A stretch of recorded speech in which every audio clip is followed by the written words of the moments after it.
കേരള കത്തോലിക്ക സഭ ഏറെ ദുഃഖത്തോടെ കേട്ടൊരു വാർത്തയാണ് ഫാദർ ജോമോൻ പുഷ്പമംഗലം കപ്പൂച്ചൻ അച്ഛൻ്റെ അകാലത്തിലുള്ള വിയോഗം.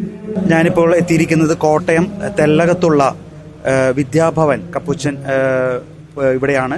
ഇവിടെയാണ് അച്ഛൻ ഉണ്ടായിരുന്നതും മരണത്തിന് തൊട്ടുമുമ്പുള്ള അവസാന നിമിഷം എല്ലാം ചെലവഴിച്ചത് ഈ ഒരു വിദ്യാഭവൻ, ഈ ഒരു മൈനർ സെമിനാരിയിലാണ്. അതോടൊപ്പം തന്നെ ഇപ്പോൾ അച്ഛൻ്റെ ഭൗതിക ശരീരം ഈ ഒരു ആശ്രമ ദേവാലയത്തിലേക്ക് കൊണ്ടുവന്നിട്ടുണ്ട്. വൈദികരും കുടുംബാംഗങ്ങളും നിരവധി പേരാണ് ഈ രാത്രി സമയങ്ങളിലെല്ലാം അച്ഛനെ ഒന്ന് കാണാൻ, അച്ഛൻ പ്രാർത്ഥിക്കാനൊക്കെ ആയിട്ട് ഈ ഒരു ദേവാലയത്തിൽ കടന്നു വന്നുകൊണ്ടിരിക്കുന്നത്. ഏറെ ശ്രദ്ധിച്ചൊരു കാര്യം, ഇവിടെ വൈദികരെല്ലാം ഏറെ ദുഃഖത്തിലാണ്, കണ്ണീരോടുകൂടിയാണ് ഓരോ വൈദികരും.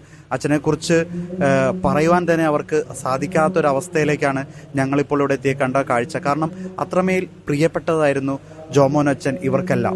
അച്ഛനെക്കുറിച്ച് പറയുമ്പോൾ വിങ്ങിപ്പൊട്ടുന്ന വൈദികരെയാണ് ഞങ്ങൾ കണ്ടത്. അച്ഛനെക്കുറിച്ചുള്ള ഓർമ്മകൾ പങ്കുവയ്ക്കാൻ ഓരോ വൈദികരുടെ അടുത്ത് എത്തുമ്പോഴും അവരെല്ലാവരും പറ്റാത്ത അവസ്ഥയിൽ മാറി നിൽക്കുന്ന അല്ലെങ്കിൽ മാറി നിന്ന് കരയുന്ന ഒരു കാഴ്ച ഏറെ വേദനാജനകമാണ്. അതോടൊപ്പം തന്നെ കുടുംബാംഗങ്ങളും സന്യസ്തരും എല്ലാവരും തന്നെ അച്ഛനെ എത്തുന്നു, അച്ഛനെ കാണുന്നു. ഇപ്പം ഞങ്ങൾ പേഴ്സണലായിട്ട് സംസാരിക്കുമ്പോഴെല്ലാം അച്ഛനെക്കുറിച്ച് പറയുന്ന വാക്കുകൾ അത്രമാത്രം ഹൃദയവേദനയോടെയാണ് അവർ പറയുന്നത്. അത്രമാത്രം അവർ സ്നേഹിച്ചിരുന്നു.